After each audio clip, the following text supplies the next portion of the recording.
Hello, আসসালামু আলাইকুম। আজকে স্কুল থেকে এসে দেখতেছিলাম বাজার করে আনছিল। তো ওইখানে দেখতেছি যে আমার একটা অপছন্দের সবচেয়ে বিরক্তকর ফল বিক্রুট।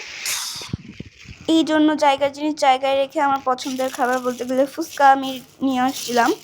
তো এটাকে আমরা ছোট সাইজের জন্য পানিপুরি বলি, আর ফুচকার আমার মুখে আটে না। এই জন্য আমি এই পানিপুরিটাই আনছিলাম, আর তারপর আমি টক নিয়ে সুন্দর করে সার্ভ করতেছিলাম। আর এদিকে আমি একটু পানি ঢেলে নিতেছিলাম, কেন ঝাল লাগবে। মূল কথা এটা না, একটু ঢং করার জন্য করতেছিলাম।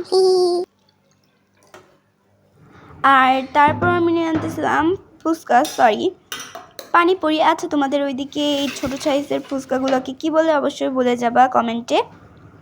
আর তারপর এইটা খাওয়ার পর আমি চলে গেছিলাম একটু জানালার কাছে। তো এখানে অনেক সুন্দর বাতাস আসতেছিল, যেহেতু এই জায়গায় অনেক বেশি গাছ, বাতাস আসাটাই স্বাভাবিক, আর অনেক সুন্দর লাগে বাতাসটা। আর জানালাটা প্রায় সময় খুলে রাখি, অনেক সুন্দর বাতাস আসছে। আর এদিকে একটু পড়তে বসছিলাম, কারণ আমার সামনে পরীক্ষা।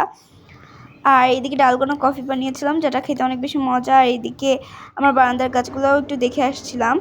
আর তারপর মাঝখানে একটু পড়াশুনো করেছিলাম। আর তারপর রাতের দিকে একটু হাতে মেহেদি দিয়েছিলাম। আর আব্বুও চলে এসেছিলো, আর আব্বুকে বলেছিলাম পরেরটা বিস্কিট আনতে, তার হাত দিয়ে খাইতেছিলাম। আর তারপর আম্মু আর আমার সেই ইচ্ছা করতেছিল চা খাইতে। আর আমাদের পরিবারের সবাই প্রায় রাতের দিকে চা খাই, এই জন্য আমি দুধ চা বানাইতে গেছিলাম। আর দুধ চা কাপে ঢালতে যেয়ে অর্ধেকই ফেলাই দিয়েছিলাম। তো যাই হোক, তারপর আমরা রাতের আকাশ দেখতে দেখতে চা খাইতেছিলাম। তো আজকে ভিডিও এই পর্যন্ত। আল্লাহ।